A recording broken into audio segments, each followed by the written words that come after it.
Good morning. Welcome to the 9th edition of the CAOs Workshop, Concepts, Actions, Objects Workshop. The acronym CAOs was not meant to indicate the organization of this workshop, which is perfect, but perhaps more some of the chaotic ideas that we have about the mind and the brain. In any case, this is the 9th edition, as I've said, of a very successful workshop series. Many people like it, and they come back every year, which is always a great pleasure to see them back. Just one important announcement. I already said that this is the 9th year, which for those of us who have learned to count means next year is the 10th year. And the 10th year we were hoping to do some special meeting. We don't know exactly yet the format. And so we welcome all suggestions, recommendations on what we can do to have a great meeting and party.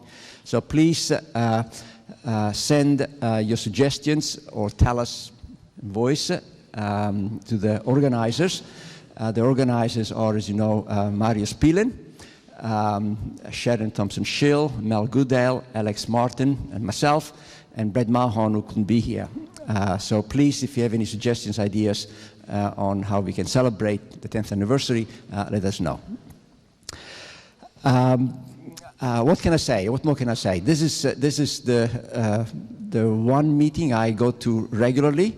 I don't like going to scientific meetings, but this has got the right format. The format is very simple. Speakers are allowed to speak for 45 minutes, and then the chair of the session tells the person to stop talking at 45 minutes exactly and takes away the mic. And the mic then is given to the audience to ask questions, and we have a full 30 minutes for discussion. This is important. When we first thought of organizing this workshop, the thing that we all seemed to miss was the fact that people would get up, they would speak, they would say things that perhaps you didn't agree with, but you had no chance to say, wait a minute, I don't agree with that. And why are you saying what you're saying? It doesn't follow from the data you presented. It is really wonderful to see the kind of interactions we have here. The interactions can be tough, but they're very friendly. And so I encourage you all to participate in the discussion. So we can, with this said, we can begin. Mel Goodale will chair the first session. Thank you and welcome. Welcome everybody. Our first speaker is Ori Friedman from the University of Waterloo. 45 minutes, Ori.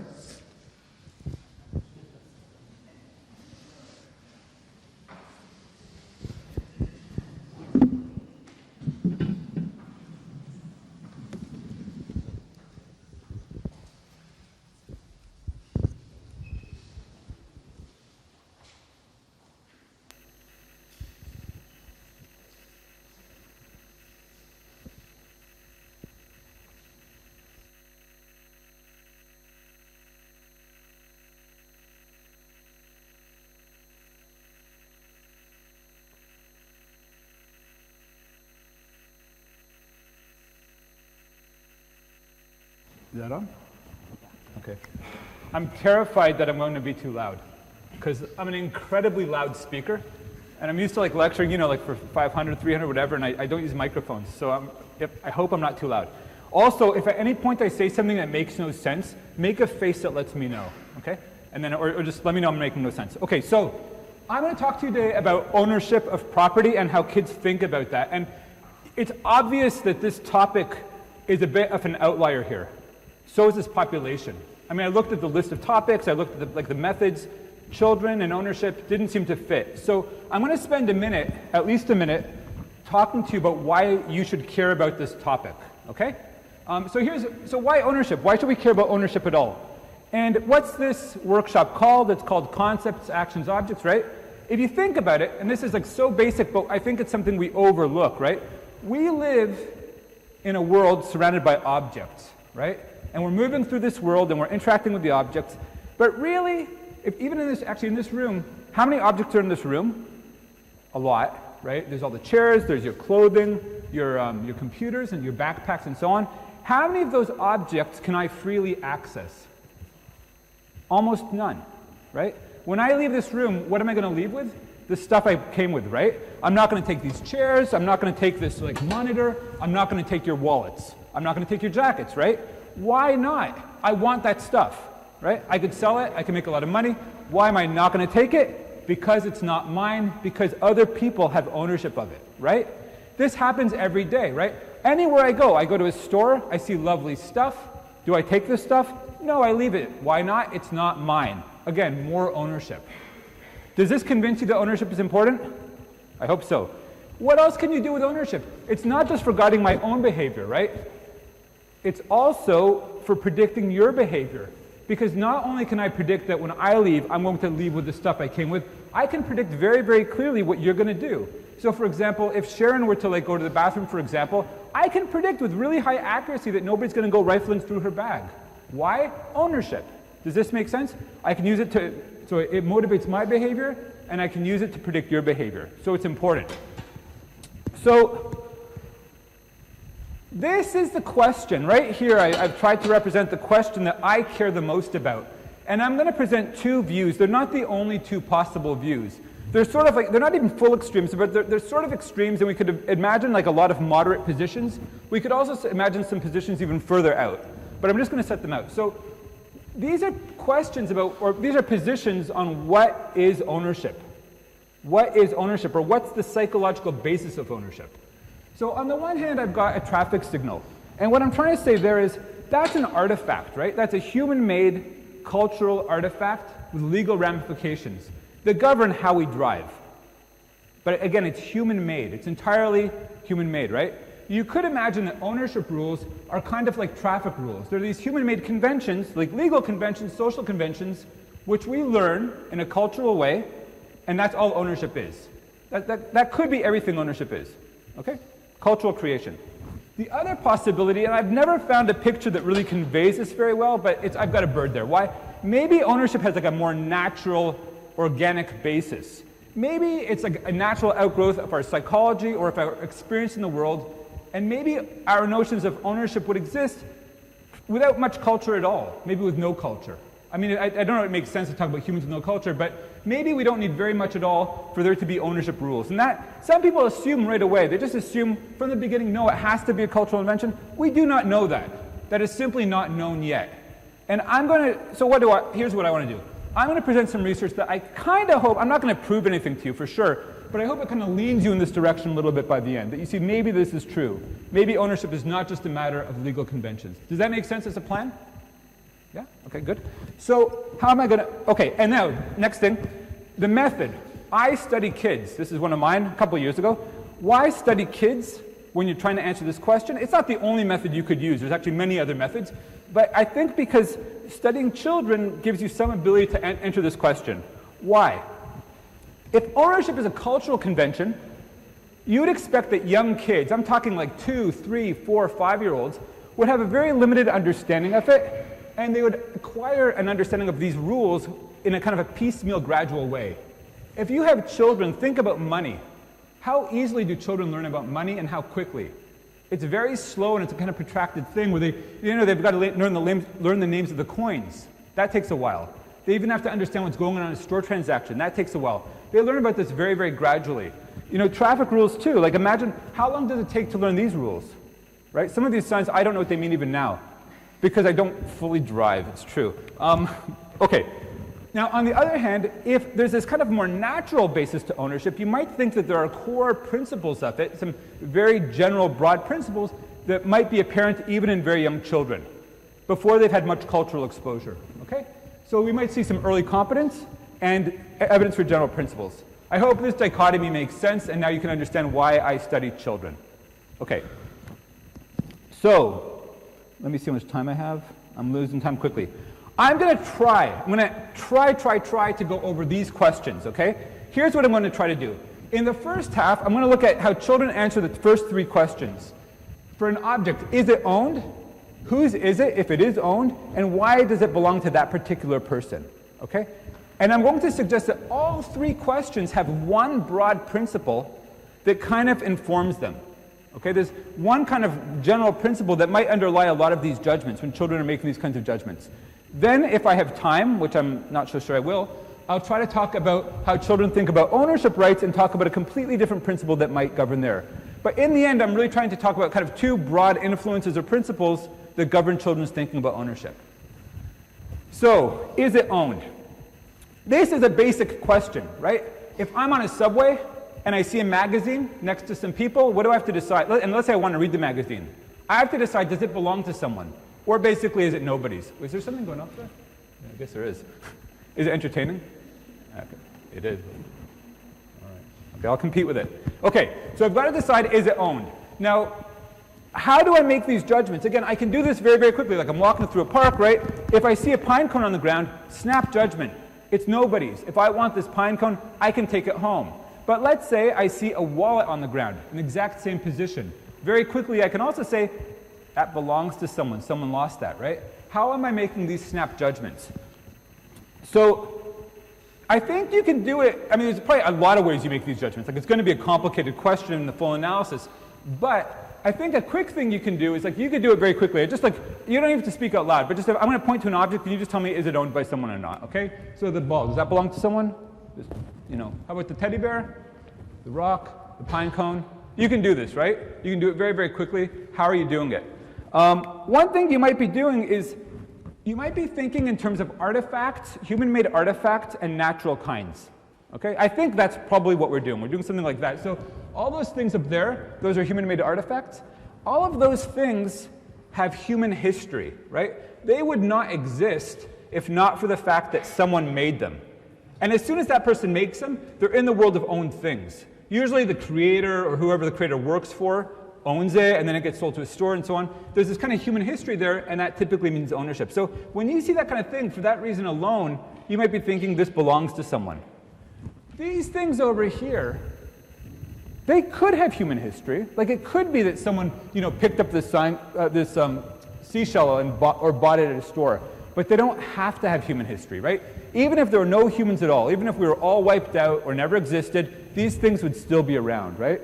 So because of that, they don't have to have human history. At face value, there's no real reason to assume that they're owned. Okay. Psychologists like data. Here's some data. So what we did was, in a whole bunch of studies, I'm going to just give you like a brief smattering of the studies, we showed children ages 3 to 5 objects one at a time. And we just asked them in different ways, does this object belong to someone, yes or no? And this is what you get, okay? The pattern is always the same. Higher means yes, it's owned on the y-axis. Lower means no, it's not owned, okay? And what you see is the blue bar is artifacts, okay? Those are all the human-made things. The red bar are natural kinds, and the midpoint on this, because we had 5, is 2.5, okay? What you can see a few things is, first of all, at all of those ages, and I won't go into the details, but basically at age 4, age 5, and even at age 3, you get whopping differences, right?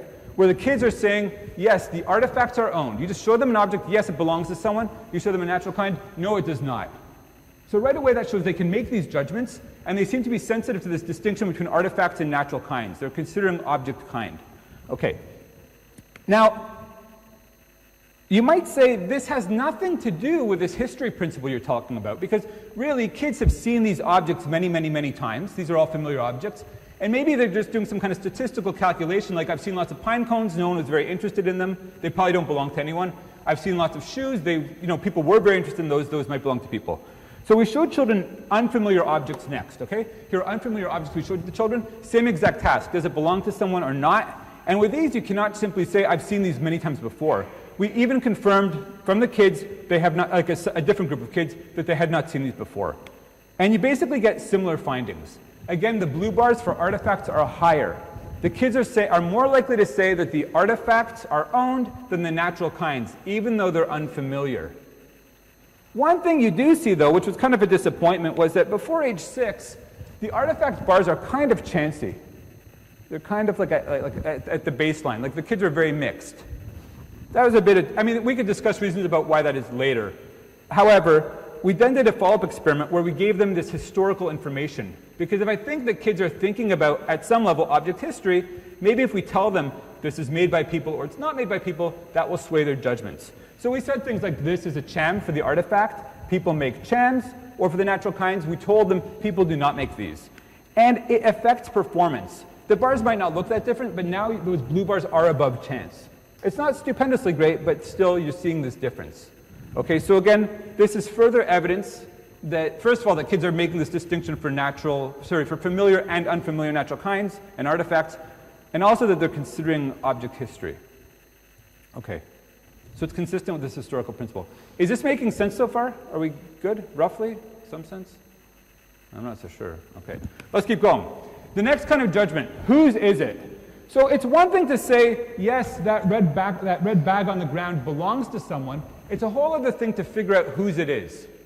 If I want to borrow an object, if I want to ask a question about it, who's the best person to go to? Usually the owner, right? So how do I figure out whose something is?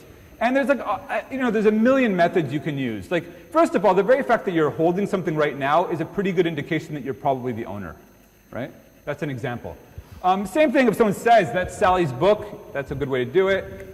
We can also use gender stereotypes. So for example, the floral pattern there tells me, it could be a man's for sure, it could be, but it's maybe a little less likely that I'd think that. Okay, one method that I've looked at is this, and I'll just talk you through the task. This is what you show children, okay? So you go to a daycare or a preschool, and you show this to kids age 2, 3, 4, it doesn't matter. You tell them a story like this. Here's a girl, here's a boy, there's a ball, and the ball and you say, first the girl plays with the ball. That's all you say. First the girl plays with the ball, then the boy plays with the ball. Whose ball is it? That's it. And you guys have to turn off your brains a little. You can't be too smart. If you're really smart, you're going to see there's no correct answer. Like it could be anything. It could be it's neither of them, and both of theirs, it doesn't, you know. But what do people do if they're not trying to be too smart? They pick the girl. They pick the one who had it first. By had it first, whoever was holding it, playing with it, touching it, using it first, that's the one they pick. This is a reliable thing. I found it a bunch of studies. It's been replicated since by other labs. It's reliable. You can also do it on adults. They also do it. Okay? It's a very consistent kind of thing. If you just tell someone this kind of task, whose is it? If it's an adult, they might say there's no correct answer, but if you force them, they pick the first. Again, there's no correct answer. Now, why are people showing this bias to pick the first person who had the object if there's no correct answer? That's kind of the question. And let me just see how much time I have. And I think the answer is something like this. And I think it's historical reasoning. Again, what is this historical reasoning I'm talking about? Again, think back to the artifacts. So the artifacts, like a human-made thing like my phone, this has human history, right? Someone had made this, someone might have bought this, so there's a reason to think it's owned, right? For a pine cone, there's no reason to assume any human history, so no reason to think ownership. How does human history enter here? Does this make sense as history now, like you think about the past? Well, look at this is the story again. I'm just telling you the exact story I told the kids, okay? First the girl plays with it, then the boy plays with it. Okay, now, what do we know? Who had it the minute before the story started? Well, probably the girl. There's some reason, like if you're trying to go back, people talk a lot today about prospection, right? And future thinking, right? You try to imagine the future. How if you're trying to recreate the past, right? But the second before this story started, she had it, right? Because she already has it now. So we know that at least the moment before, if you're trying to construct backwards, you've got evidence that she had it before. Why? Because she's already holding it. Does that make sense? Okay. The boy, there's no reason to think that he had prior contact with this object. So if your brain is doing this kind of very automatic calculation backwards, that's the person who had it before. She's the best candidate for having bought it or received it as a gift or having brought it to the park or wherever they are. Does this make sense? I hope it makes sense. How do you test this idea that kids are maybe like making this inference backwards? Again, I've got more experiments that I'm going to show you. Here's how you do it. You just add a frame to the story. So I just add a frame. I add a frame where in the beginning, it's between them on the ground. And I say this to children. Okay? Now what should happen? Here, who had it before? Who had it before the story started? We don't know. There's absolutely no basis now for making an inference about the past. And when you compare these two versions of the story, the one where it begins with the girl and the one where it begins, you get this massive difference. And I should stress, Up high on that graph are people picking the first possessor, picking the girl, basically. The other kids are not all picking the boy. Some of them are just saying, I don't know. And then you force them to respond, and they say, I don't know again. Okay, there's a mixture of other responses that are going there, but what you see is this decrease in their willingness to pick that person. So again, this is this further evidence that when we're thinking about ownership, one thing that might be guiding a lot, and specifically when we're trying to decide is an object owned or who does it belong to, a thing that's guiding a lot of our judgments is some kind of inference about the past. Sorry, just going to get some water. Okay, I'm going to show you one more piece of evidence in this line, and then we're going to switch gears entirely. So, is it? You know, and the worst thing is that the minute you said it, I believed it. And I actually had to like inhibit it, you know, Dan Gilbert style, you know, like it was true, and then no, he's joking. Okay, so, okay, you also, this is not a common scenario. Like you're not often to explain, like nobody comes up to me and says, Ori, why is this your phone? What makes it yours, right? But you could imagine some kind of like movie where the police walk up to me and they say, what makes it yours? Why is it yours? You know, maybe in some kind of like, I don't know, more repressive government. But we did this with kids, okay? So, and this is research with Shailene, who's supposed to be in here somewhere. I don't see her. There you are. Okay. Yes. Okay. So we showed kids simple pictures like this, 3, 4, 5, young kids again, and we just told the kids, this is all we told them. This is the girl's hat. Why is it her hat? You can say anything you want. It's like an open-ended explanation task. And then we look at their explanations, and we're just going to see, are they going to refer to the past, right? Are they going to make reference to some past event that makes it hers? And we had other items too. Always, again, this is a girl, it's her painting, why is it hers? And what you see is 3-year-olds are terrible. This is not surprising because pretty much on any open-ended question you can ask a 3-year-old, any why question, they're always terrible. So it doesn't tell you very much. If you look at 4-year-olds, they talk about the past, and specifically they talk about principles of acquisition. Things like, she found it, she made it, she bought it, someone gave it to her, things like that. And they do so in an appropriate manner. Now you might say, well, what's the big deal here? Maybe whenever you ask kids a why question, they refer to the past, right? Anytime you say why blah, blah, blah, the kids will refer to the past. I mean, you are looking for a cause. It's not true. Because if you say, why does the girl like that? Okay, let's say you don't talk about ownership at all. You say, the girl likes the hat. Why does the girl like the hat? Now nobody talks about the past. Now they'll say it's red, or whatever. Was it red? Yeah, it's red. Okay. So, yeah, there you go. That's it. That's it for the first half of my talk, and I think I'm even on time. So what I'm trying to say is you can take, we make these ownership judgments on a daily basis very, very, very quickly and often automatically, and we don't really think about it. But it seems like there's this kind of this general historical principle that governs a lot of our judgments about ownership that maybe we weren't even aware of. And that's even present in very, very young kids. Okay. Now I'm going to switch entirely to ownership rights, because it's one thing for me to know that that bag, is not mine and it belongs to someone else. I don't know if everyone can see the bag. It's just so attention-grabbing for me. You don't have to lift it up. It's okay. No, it is though, because it's like bright and colorful, So, whatever. Maybe or Mel's water. So, it's one thing for me to know that that's Mel's water. No, it's not. It's another thing for me to know what that means, right? Because I could be like, yes, that's her bag, and I'm going to take it home now, right? Like a thief, right? And I could think that's okay. So you need to have some notion of what ownership rights. That if it's someone else's, I cannot just help myself to it. Okay. And again, if you think that ownership is a cultural convention, where would kids learn about ownership rights from then? What's the most likely place? From their parents, from adults, right? Because how do people learn cultural conventions? From people in the culture who have already learned the conventions, right? Which would be adults in this case. So you'd think that they'd learn that. And there's some reason to doubt that this is how kids get their understanding of ownership rights. I'm not going to prove to you that this is not how they get it, but there's some reason to doubt it. So there's a whole ton of studies that's at this point that suggest that 3, 4, 5-year-olds are sensitive to ownership rights. There's a lot of that. But this is the thing. Although children often uphold ownership rights, adults often don't, particularly with kids. And so I'm going to just tell you very quickly about a study by Hildy Ross. Hildy Ross was a colleague of mine at the University of Waterloo, and I had no idea when I got to Waterloo that she studied ownership. It was a very weird thing to I started researching ownership, but I see these papers by Ross, and I didn't realize that Ross was two doors down. But there it was. She went into kids' homes, okay? She went into the homes of families with 2- and 4-year-olds. And all she did was, it's the kind of research I never looked at, and probably I'm guessing none of you look at. It's like observational research where they don't do an experiment where they just account how much things happen. But here's what she found. It's really fascinating. She looked at the conflicts between kids where it's like, you know, where like Mel has the water and I'm like, I want it, and we have a squabble, right? And what happens is the parents, first of all, often don't intervene in those squabbles. The parents are right there, they don't always intervene. When they do intervene, there's no pattern to what they do. Sometimes they support the owner and they're like, no, you know, he gets his water.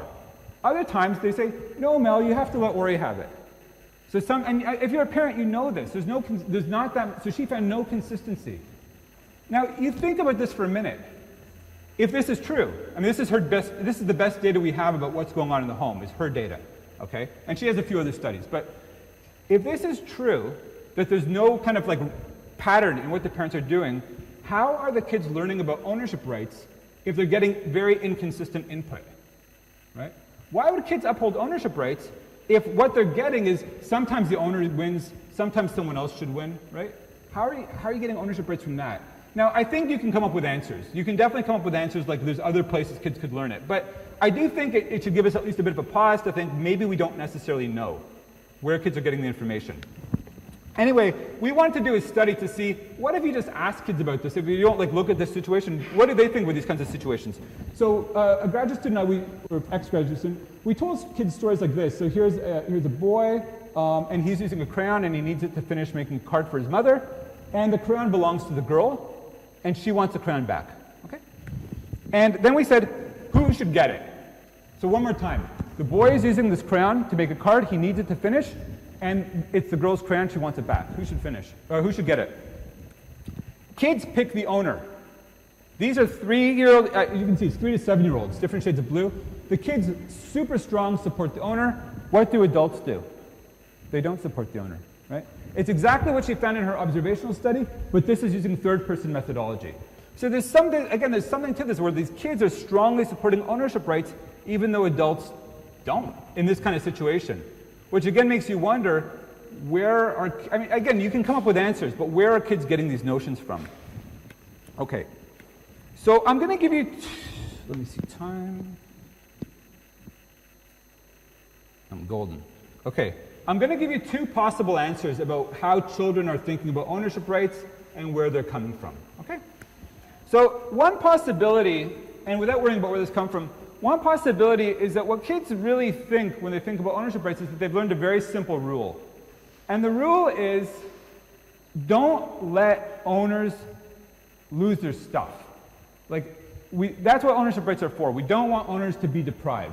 We want to protect owners from harmful consequences. So when they see a story like this, where the boy has the crayon and it belongs to the girl, we don't want the girl to be deprived of her property. Okay? We don't want her to be deprived. Why? Because it's hers. And if he keeps it and she wants it, then in a way she's being deprived. So they could be using some very simple rule like that. So one source that says that that's not true are studies that look at how kids predict emotions from harmless, not harmful ownership violations. So here's a study. Told kids a story. This was basically 3, 4, and 5-year-olds, but we later did a version on 2-year-olds. We told the kids a story where there's a boy, and he's got a teddy bear, there's a girl, she's got a teddy bear. The girl goes outside, and then the boy plays with a teddy bear. And in this example, he's playing with the girl's teddy bear. In another example, he plays with his own teddy bear. And we just ask kids, how will the girl feel when she sees that? Now notice, she's not being deprived or harmed in any way. He's not trying to steal the teddy bear, he's not ripping the arms off. He's just playing with it while she is gone. No deprivation. Does this make sense? Okay? What happens is, when the boy plays with the girl's teddy bear, the kids say that she will feel sad or bad. And when he plays with his own, they do not say that, right? They've got some notion that when your ownership rights are violated, in the sense that he's using her stuff without permission, that's like in some sense this wrong thing that has these like negative emotional consequences for you. But this doesn't follow from a rule like, it doesn't follow from a rule like prevent owners from bad consequences, because there's really no bad consequence here. Okay. Actually, I'm going to skip this over. Okay. Actually, no, I will say it. Okay, so here's a second piece of evidence. This one's a little more ambiguous. I think this is a super cool finding. It's a little more ambiguous, but I think it's super cool also. So another kind of source of evidence that children are not using such a simple rule, although again there's two ways of looking at it, is a whole series of studies we did on whether objects are freely interchangeable. So imagine, for example, I have a shovel and my neighbor has a shovel, right? Or actually, yeah, is it okay for me at the end of the day to take my neighbor's shovel and leave my shovel for my neighbor? Because that's a very odd thing to do, even if the two shovels are the same. So even though they're the same object, they might be physically identical, it's very odd to swap them. Does that make sense? Same thing, like let's say we both bought new iPhones, brand new iPhones, we leave the store, you put yours down, I put mine down. Wouldn't it be weird, and we haven't even set them up yet, it'd be very, very odd for me to pick up yours, put it in my pocket, and leave this one for you. Right? They're the same, but you don't do stuff like that, right? Why? If you're simply worried about protecting owners from negative consequences, there's not a real negative consequence because the objects are identical. So we did a whole series of studies showing that kids believe this too. Here's one of them, okay? So, and this is kind of the most extreme. We told kids a story about these two characters. Again, these are very, simple stories. And you can see they both have identical balloons, and we even tell the kids the balloons are identical. And what happens is the boy takes the girl's balloon, and he brings it back to his house. And what happens is it pops, okay? So here's the question. Would it be okay for the girl to take the other balloon? Can she steal back from an owner, basically? Now, if what ownership rights are about is protecting owners from negative consequences, I think kids should be like, yes, it's okay for her to take it back. Why? Because his actions have led to a negative consequence for her, right? The negative consequence is that she has no balloon. So if it's perfectly okay, if the whole point of ownership is protect the owner from negative consequence, then I guess it would be okay for her to take this one. That's how I'm thinking about it. But kids, and I don't know what you're feeling about this situation, but what kids say is, they don't say it's okay. So here, yes would be like a high on the y-axis would be saying, yes, it's okay. Kids are not saying that. Now, on the other hand, imagine that the balloon pop was the other one. So imagine, for example, that the boy steals the girl's balloon, and then his balloon pops. And so would it be okay for the girl to take back the balloon that was hers in the beginning? And now kids would be like, yes, no problem. Okay, so first of all, I think one interesting thing here is that it shows you that kids really do view these identical objects as distinct distinct individuals with different rights over them. That's one thing that shows. But the other is that it's more evidence that for kids, ownership rights are not just about protecting people from negative consequences. Okay, so where are we so far? Let's just think here's the big picture so far. Well, at least where I'm trying to lead you anyway. So far we're at, it's possible at least that kids might not be getting their notions of ownership rights directly from parental input. At least it might be possible. Why? Because when you look in the home, the input is not very clear. That's reason number one. And two, when you actually look at adult intuitions versus children's intuitions, it looks like the children value ownership more strongly than the adults do, which makes it a bit of a conundrum about how they're learning about it from adults. Okay. Of course, that does not prove in any way, shape, or form that kids are not learning about ownership from adults. You could still come up with clever ways. I'm going to try, and we also have found out that they're probably not just doing some simple thing like having a rule like, oh, don't let the owners, protect owners from negative consequences. So what's another possible source for how children are thinking about ownership rights? So here's an answer, okay? And this you have to play along. You can pretend that you're these two characters, okay? So here's the story very quickly. So suppose that this girl has this book, okay? You can imagine you're at a party, okay? And you've got a book at the party, and some stranger walks up to you, and the stranger just, starts drawing in the book. Is that okay? One more time, okay? You're at a party, you have a book. A stranger walks up to you and starts drawing in your book with a marker. Is that okay? No, that is not cool, right? How about if the stranger just grabs the book? It's a dinner party, not a wild party, okay? The stranger grabs the book and starts waving it around like crazy and running around in circles with it. Is that okay? Nah, maybe at a good party, but it's not usually not okay. Okay, but what if you want to do that? What if it's your book and you want to, for whatever reason, start drawing a marker in it? Is that okay? It's okay. You want to okay, you get it. So if it's yours, you can decide to do those things with it, but the stranger cannot. Now, what if you gave the stranger permission? What if you said, hi, attractive stranger, I would very much like it if you scribbled in my book. Does that make it okay? Yes? Okay, you have to play along or it's not going to work. Okay. All right. Now think about your arm. Okay, this is the point. Think about your arm. So you're at the party, and some stranger comes along, again, a calm party, not a wild party, and starts writing on your arm with a marker. Is that cool? Not really cool. But are you allowed to start writing on your own arm with a marker? Is that cool? Is that okay? Yes. And what if you say, hello, attractive stranger, would you please, draw my arm with a marker? It's a form of flirtation, in fact, right? So it's okay. So the point is, we talk about ownership rights. Like there are, entire books about ownership rights. And, it's a property law is a whole area of law, but it may turn out, and this is not my idea, like if you go back to like John Locke, the philosopher, like it's an old idea. It could be that really we have the same notions of bodily rights and property rights. And some people put one as more dominant and and the others the other. Like some people think that property rights are more basic and then we apply them to our bodies. Other people think that the bodily rights are more basic and you can apply it to property. Or maybe there's just like more general principle, okay?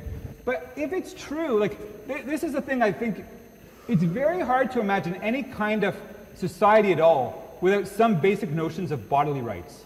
It'd be a very weird thing if I'm walking down the street, right? And a complete stranger just stops me from moving, right? And interferes with me.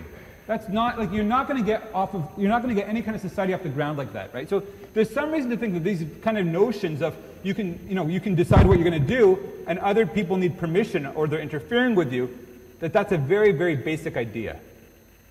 So what I wanted to see is maybe this is where our notions of proper ownership rights are coming from this basic notion that we've got ownership rights and body rights and there's this kind of common principle. So I did a study, and how am I on time? Totally good. Okay, so I did a study on 4-year-olds at first and action evaluations. So we told them stories with these kinds of stimuli. These are just kind of sort of samples of the stimuli.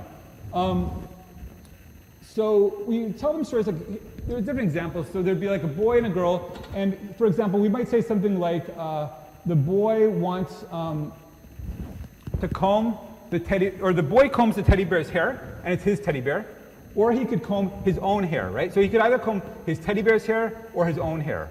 Or he could comb the girl's hair or her teddy bear's hair. Does that make sense? So sometimes he's directing actions to a body, and it's either his body or the girl's body, or he's directing very similar actions to property. And again, it's either his property or the girl's property.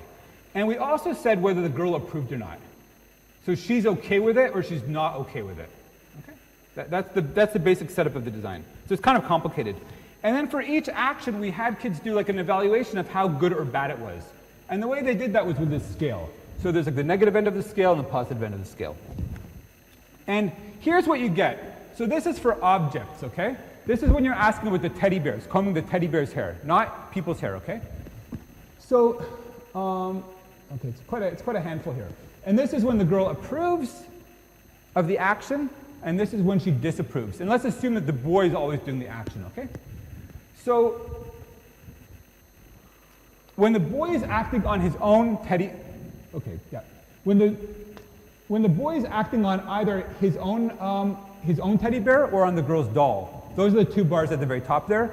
If the girl says it's okay, then it's okay, okay? If on the other hand, if the girl disapproves of the actions, you get this funny thing where if he combs his own teddy bear's hair and the girl disapproves, the kids are kind of at chance. Which I was surprised by that. But because you'd think really if I want to comb my teddy bear's hair, what does it matter what you think? It's my thing. But kids did show some effect of that. But where you see the really big effect is really if I'm combing the girl's teddy bear's hair, and she disapproves, that's a bad thing. That's the equivalent of me writing on your book, and you don't want me to, right? That's a bad thing to do. So far, there should be nothing too surprising here. This is the part that I found kind of interesting, though. This was about the objects, right? The teddy bear and the doll. Okay, I hope the overall pattern is clear. Now let's switch to the body parts. So now we're talking about combing a person's hair. Like I'm combing my own hair or I'm combing your hair. And either you want me to or you don't want me to. You get the same exact pattern. Like when you stick it in the analysis, there is absolutely no effect in this study of whether it's an object or a body part. None. Okay? And So it suggests that in these very young children and 4-year-olds, which is really the youngest kids you could use this methodology with, you couldn't go any younger, it suggests that they're thinking about like these bodily rights and these property rights in the same way.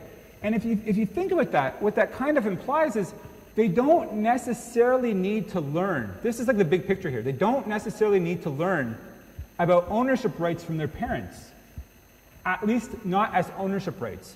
Because, for example, here's another thing they could do. Maybe they could get some notion of body rights. And we could talk about where that might come from, right? But like, if you look at the work of Kylie Hamlin on infants, it looks like that kind of notion of body rights might be very, very early. Something very similar to that anyway. And then you could just on your own basically extend your notion of body rights to property.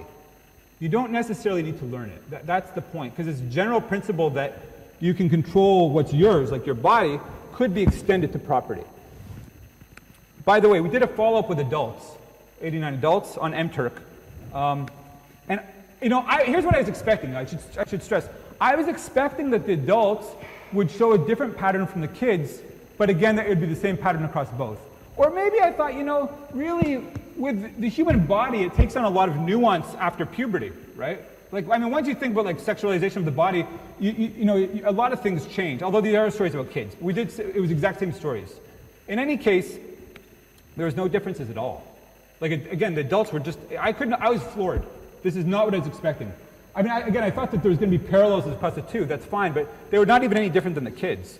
It was almost like, I mean, it's weird. Like, one is kids in daycares, the other is adults on MTurk. Not a difference at all. Again, so I was floored. And I should just stress, it's not a fluke, because we've done a whole, I'm not going to go into the details, but we did a bunch more studies, again, where we compared objects and body parts, and it just never matters. And you can go at different ages, and it just doesn't matter. It's always basically the same. Okay, so that's actually all I'm going to say today. So the big summary here is we looked at a lot of different kinds of judgments about ownership, right? First, we looked at the judgments about, like, is something owned, and whose is it, and why is it owned? And we saw there might be this kind of historical principle, this tendency to look to the past to make these judgments. Then we looked at judgments about ownership rights, and it looks like it could be that the way that kids are making these judgments is by thinking about bodily rights, so they don't need to learn specific principles that apply to property. And so I hope I'll convince you, you don't necessarily need to come to ownership by learning a ton of cultural conventions. A few broad principles, which might be more basic, could do. Thanks.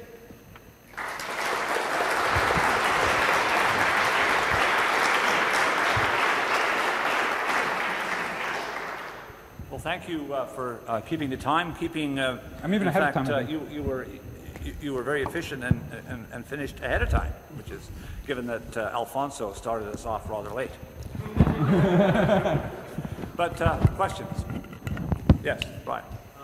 So you made a point both in the beginning and at the end about the children looking into the past to kind of determine who was the owner of something.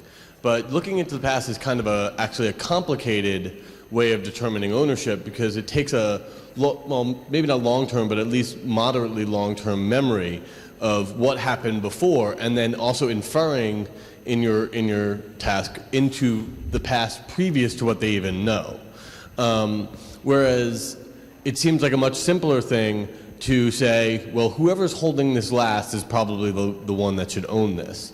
And so it's not published yet, but the work I was talking to earlier actually shows that the rhesus tend to show this more simplistic last owner type of result, where whoever was the last person to possess the thing or show ownership is the one that they are more likely to avoid. So what I'm wondering is, do you think maybe earlier children that are not as verbal would show a more simplistic version, and that there is some learning that's going on here, because you're dealing with a set of kids that can interact with you on this verbal level to answer these types of questions. But maybe if you were looking at 1- and 2-year-olds and trying a nonverbal task, they might not be able to do this inference into the past. So it's speculative. I mean, one thing to know is we actually did do it with 2-year-olds. So 2-year-olds do not pick the last person who had the object as the owner. They pick the first person. So I can't, it's entirely possible that if we went low enough that in fact they would do what you're saying, but it's hard to know. But even if they did, it wouldn't imply learning, right? Because you could imagine that even a principle like that, like even to you might have a principle like look at the past, but of course that's going to take cognitive machinery to actually enact what that principle involved. Very similar like to attributing a false belief. You might have the concepts necessary, but you might not have like the, say the inhibitory or executive mechanism, machinery needed to make that inference, right? So I think there's two separate things. One is what young kids do, and the question is would it require learning? Yeah. Yeah, I don't know. It's also possible though, and this is like I said that I think that kids are using the past. It could be that there's more and less effortful ways of doing that. So you could have shortcuts that basically give you an answer that's equivalent to inferring the past without actually doing the complicated task of actually imagining the past. And it could be that that's what it's explaining a lot of what the young kids are doing. Okay, Jerry, I guess you're... So I really like the idea that the body parts, having ownership or inevitable ownership of your body parts then may transfer to objects. But how do children then understand transference of objects? So how is it that they understand that when I give them something, it's now theirs and not mine? Or at what point does that kick in? Yeah. That the body part story would say, actually, this should come in really, really late because we do not transfer body parts. Yeah. Yeah, well, so it's a tricky thing, and here's the reason why. Some of the studies suggested that actually the kids do have difficulty with that. So, and my grad student, Shay, claims that she can't replicate, but I don't know, like, so a number of different labs had stories where if you made it clear that one person owned an object, and then they transferred ownership to some second person, and then you asked who it was, the kids were often at chance when there were 3 and even sometimes 4. And so there's still, and they're having a lot of difficulty not picking the first person. We only, at least in my experience, we only got that to disappear when you made it very, very clear that it was like a gift situation, like it was a wrapped birthday gift and it was a birthday party. But if you think about it, in those scenarios, it's not really clear that you think that the giver actually owns the gift. Because if I'm, like, let's say I'm going to buy like a gift for Mel, it could be that children don't think of the gift as mine and then his. They might think of it as his even before I've given it, because I bought it for him to begin with. But in the clearest cases where first I own it and then I transfer it to kids, it did seem that they might have difficulty. But I'm not 100% sure that that's true. The second thing, I've thought a lot about this because it's a great point. I mean, another thing I've thought about is this. Let's say that kids, I think it depends a little bit also on whether this is going to be difficult, on what the rule we have or what the principles we use when we're thinking about body parts. Here's an example. Like, it could be that we actually have a very complicated set of rules that govern what can be done with body parts. But it's also possible that we've got a very simple principle that governs our judgments, like this. It could be, if it's my body, I decide what happens to it. And so let's say, if I move my hand like this, I've decided what's happening to it. Now, if Mel comes over and starts shaking my hand like this, I'm not deciding what's happening to my body, he's deciding. So that would violate that principle. Similarly, on the other hand, if I say to him, you may do as you wish with my arm, and then he does that, I guess I've decided in a kind of a roundabout way. Now, why am I talking with this? Because if that was the principle that I had, if it's mine, I decide what happens to it, then it could be that I've decided that ownership of it's transferred, and that's actually a decision within my compass. So I don't know so if that was the principle you had, ownership transfers might not be difficult to understand after all. I guess that's what I'm trying to say. Marlene. Thanks. So I'm going to suggest that we actually don't need to appeal to explanations of ownership, to account for anything that you have. So let's try this and see how far we can get. Yeah. So the first part of your talk was all about sort of man-made versus artifact, and only man-made things can be owned. Or are owned. Or are owned. Okay. That's a default assumption anyway. Yeah. Okay, so I'm going to suggest that the kids really just use the geometry to make that distinction. It actually is not about whether it's owned or not. It really just has to do about whether or not they are artifacts or natural kinds. The second part of your talk is all about, if somebody has the ball and then somebody else takes it, etc. I'm going to suggest that a general principle like spatiotemporal contiguity may suffice to account for all of your findings. And that is, if somebody held it and it was attached to them and then they let it go, or gave it to somebody else, the ownership comes from the proximity between whatever it is that somebody has as sort of an extension of their own arm. And so body parts and objects are sort of all of the same sort of sort, because it really is governed by spatiotemporal proximity. And in fact, the reason that these kids appear not to learn this from adults, like in your, adult, when they go into the home and adults show a different profile to the kids, is because adults can override spatiotemporal contiguity because of social convention. But the kids are so bound, like the rhesus monkey, are bound by these very, very fundamental principles of sort of sensory motor proximity. I have one other quick question, Can I respond to those two? Yeah. It's just an extent. It's a prediction, but go ahead. Yeah, I think we've ruled it all out, although maybe I'm misunderstanding. So, for example, for the artifacts and natural kinds, we ask control questions, right? So, I mean, you said that they could be doing it without ownership. I don't really understand what that means. We're asking them about I mean, I agree that they're probably thinking about the categories artifact and natural kind, and it's possible that the way they're actually thinking about it is not those categories, but it could be that there's certain, I guess, visual properties that artifacts have in common that, in fact, let you identify it as an artifact. I think that's probably true. I mean, and there is work on that. But when you say that without ownership, I don't quite understand what you're suggesting. I'm suggesting that they actually don't even understand what ownership means, and they're doing it fundamentally on the distinction between man-made and natural kinds. Right, but so... And even when you give them new objects and you label them, they basically just absorb those into the distinction between man-made and natural kind. Right. I mean, I think if we were to look at the wealth of studies that, including the ones that I have not talked about, it's pretty clear that kids know a lot about ownership. That's the first thing. I mean, I could just go over task after task after task. At some point, at some point, I think you'd be left, in fact, because the kids have generally responded like adults on most of the tasks, you'd be left saying that adults don't understand ownership, which maybe is a position. But also, I should stress, we've asked control questions, and I didn't give you all the controls. So, for example, here's a task I didn't give you. We showed kids, again, unfamiliar artifacts and natural kinds, okay? And we showed a picture of a woman's face. And we they'd be together, okay? There'd be an artifact here, a natural kind here, we'd swap them, and we tried to make them both colorful and attractive. And so for some of the kids, we said, here is Sally, which one of these objects is Sally's? Kids, again, they easily pick the artifacts, right, over the natural kinds. But other kids, we asked different questions. Other kids, we said, which one does Sally like more?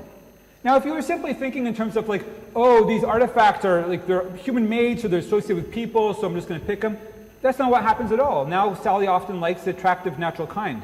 And in fact, there's no difference at all between those two. I mean, we could have picked items anyway, but we did not see a bias towards pick the artifact. So I think that suggests that there's something specific to ownership. Now, in terms of the spatial contiguity claims, we'd have to look at the items. And again, there's lots of control tests I'm not telling you about, which I'm happy to. So let's go back to them, I guess, because I don't really understand.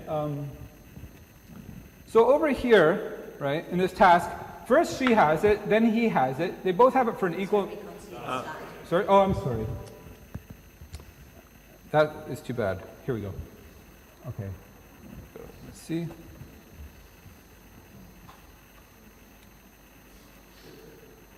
Okay, over here. So the girl has it, then the boy has it. We ask whose it is. So I'm sorry, I don't know. Oh, by the way, we did versions where it even stayed with the boy. He actually has it at the end. And you ask, whose is it? And for every age except for 2, they still pick the first person. So if spatial contiguity was the big thing, why would you, I don't know why anyone predicted they're going to pick the first person. I don't deny that there's something about the history that's associated with this. I'm just not sure that we need to appeal to the concept of ownership in order to be able to account for this. I mean, there's hysteresis. No. Let's imagine there's hysteresis in the system. But again, you can ask other questions. So if you ask which one of them likes it more, you do not get the same patterns. So again, if you simply thought that they've got this just general, imagine when you hear ownership, you just hear some kind of human object, you don't even know what it means, right?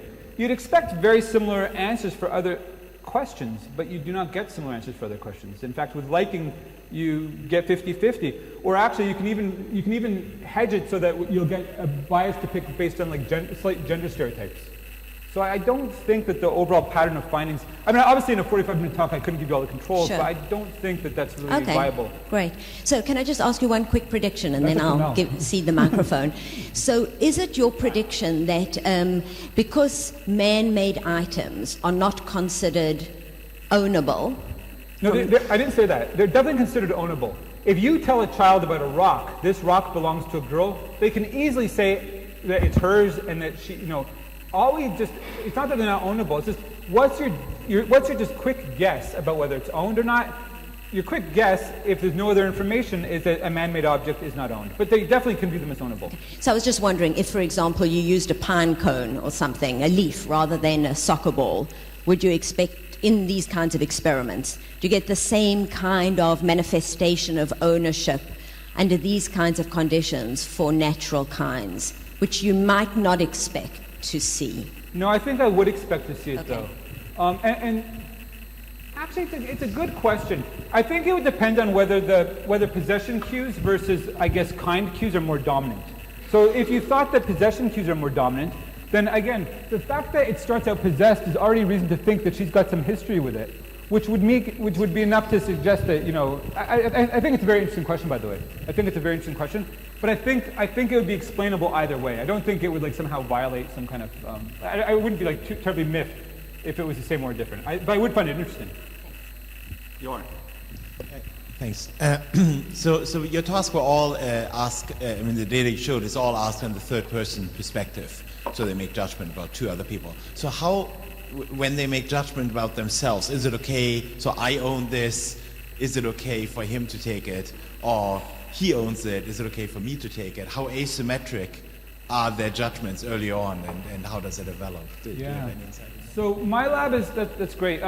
My lab has mostly done these third-person tasks, and the truth is, I was worried that if we did tasks where there's self-interest, there's a lot of reasons when there's self-interest why, you might see worse findings, right? Because, for example, if I really want to play with your toy, I might ignore the fact that it's yours because I really have strong motivation, but that doesn't mean, but it turns out that they're actually very good.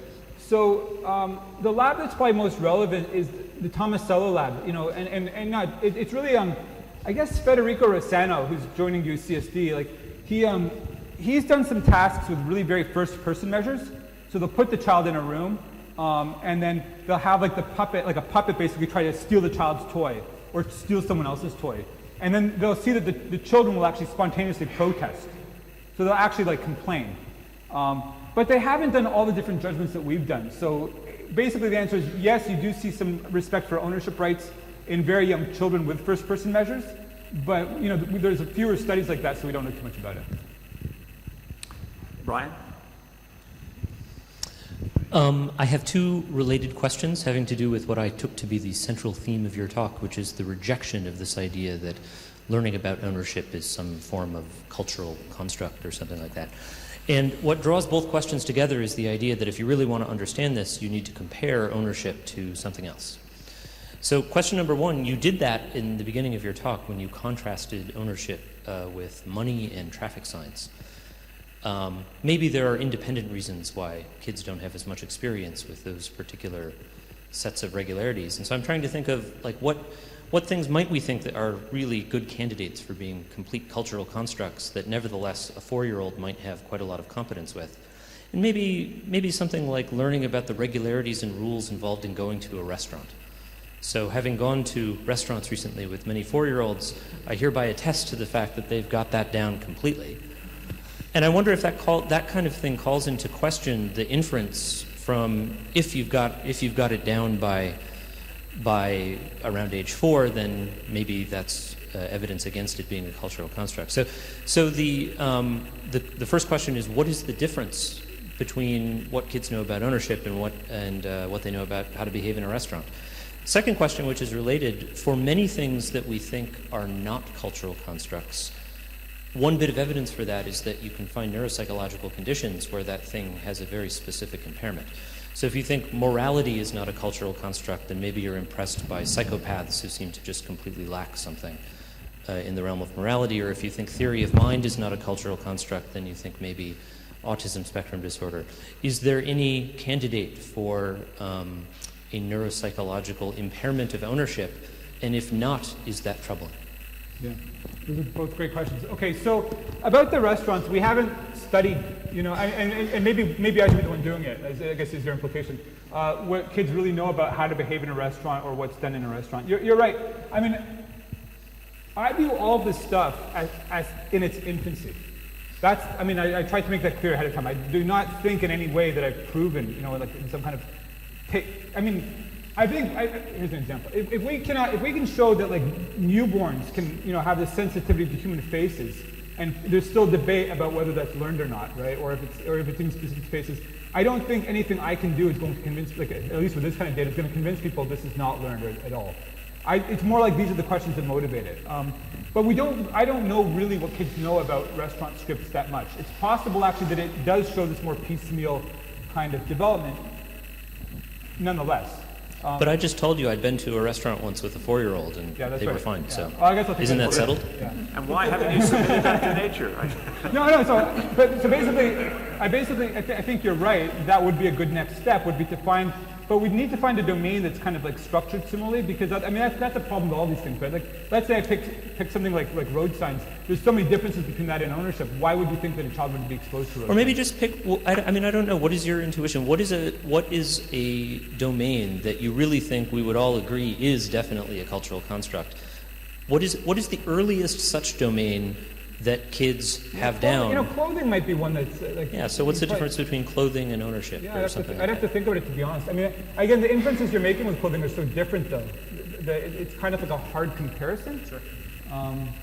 But no, I think it's a fair point. So no, I don't think I've got a great answer. Like, I don't have like lots of studies comparing ownership to some very similar domain that's clearly cultural construct, and I don't think it's even that easy to think about one. But that would definitely be one way to approach it.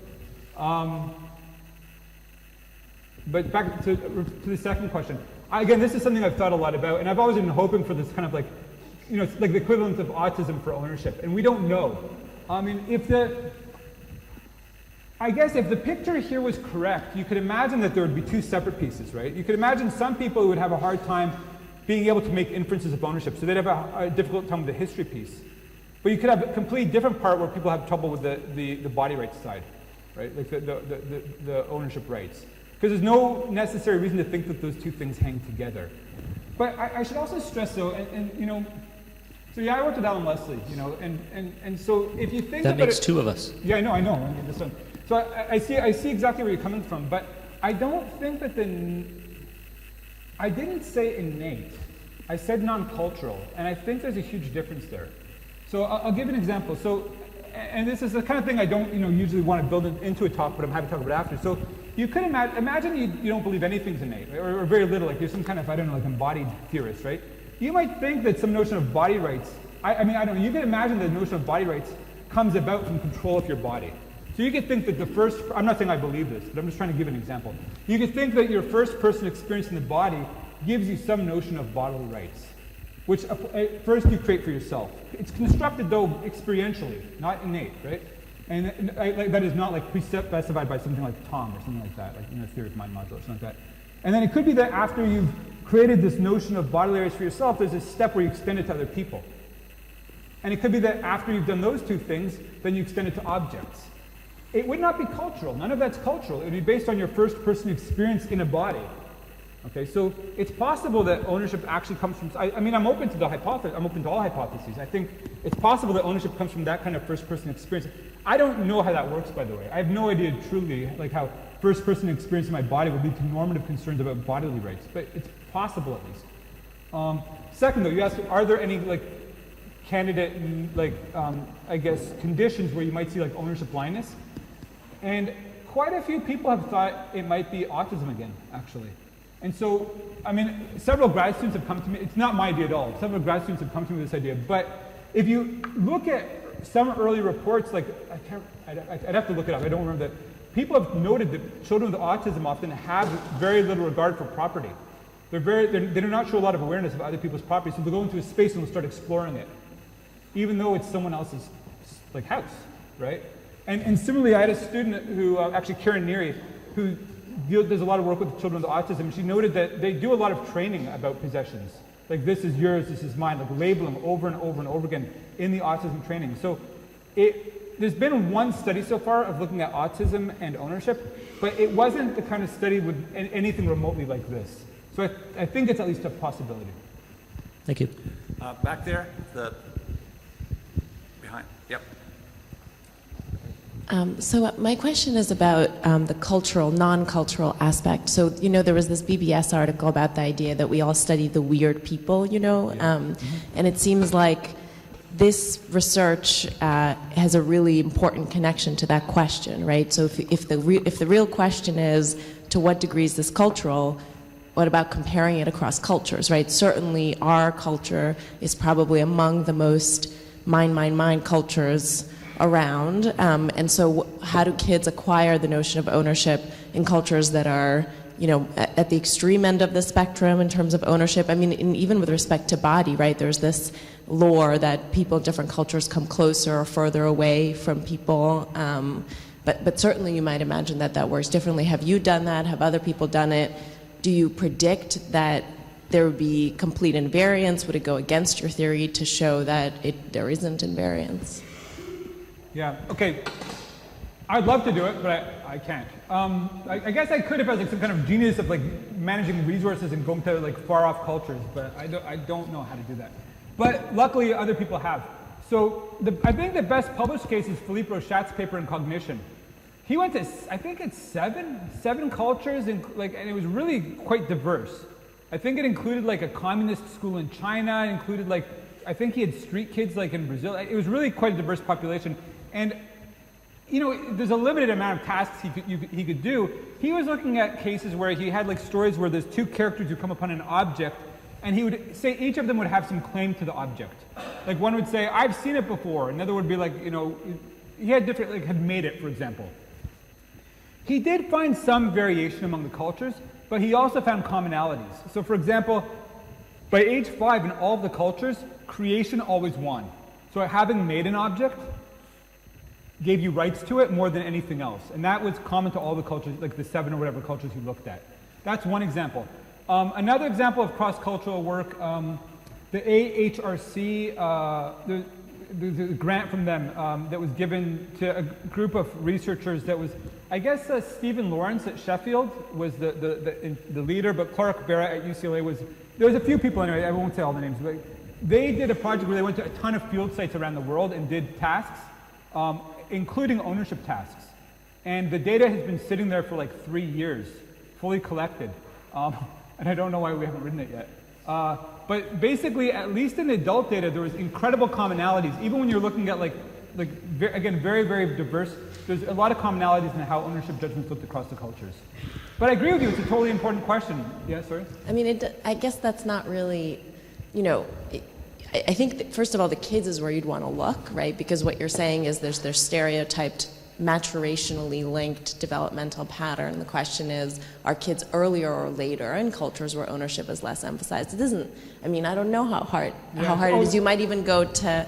No, they did kids too, but I'm less aware of what the data looks like again. Right. But there was one study on the first possession stuff that suggests it's quite a bit later. So they went to Africa, to 2 field sites in Africa. It's in child development, it just came out. It's Kangasur, Rossano, and I think Tomasello. They claimed that they only found the first possession thing at, I think it was age 9. The only thing I would note though is that the tasks they did were conducted very, very differently.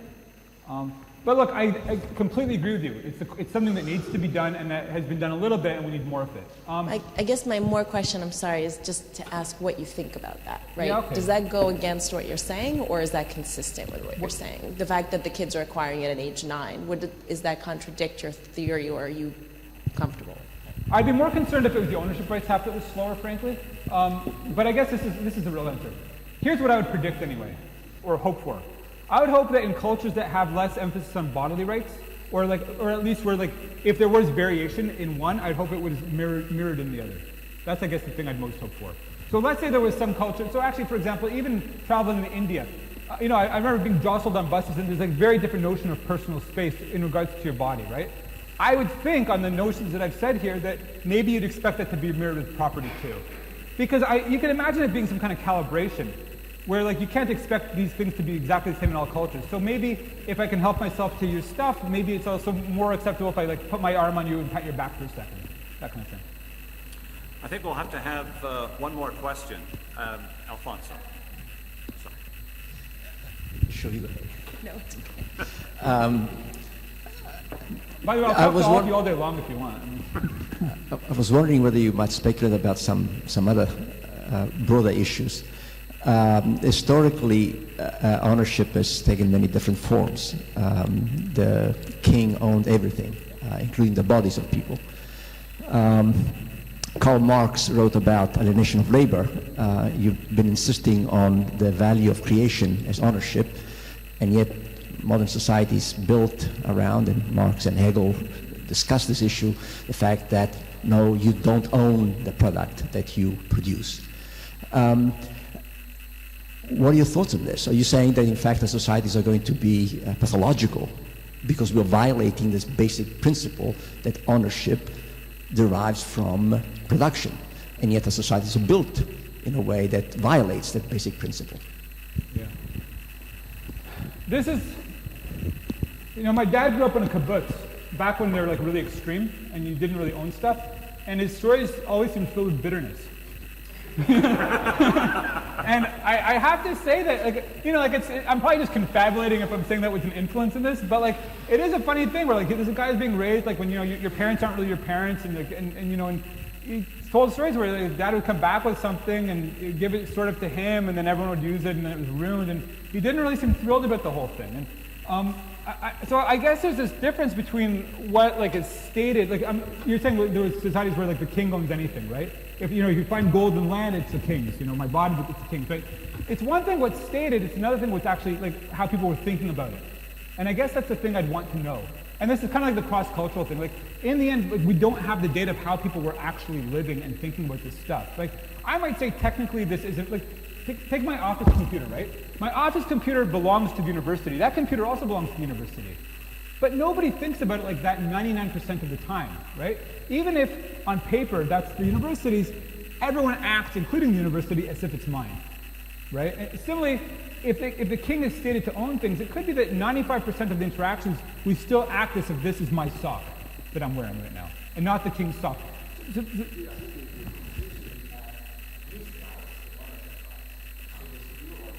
Now, use rights. And use rights have a very different kind of structure than ownership rights.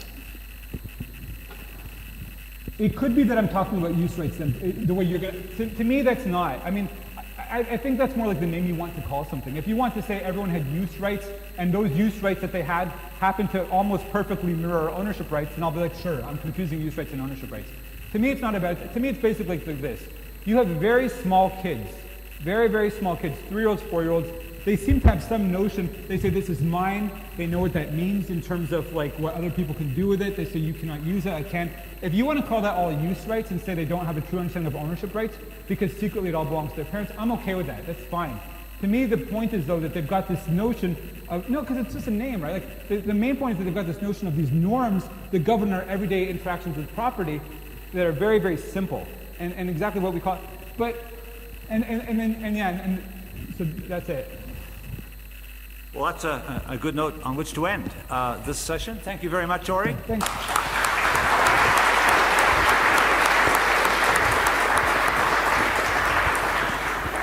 Can I remind everybody to be back here promptly at 11? Oh, yeah. At 11:15. 11:15.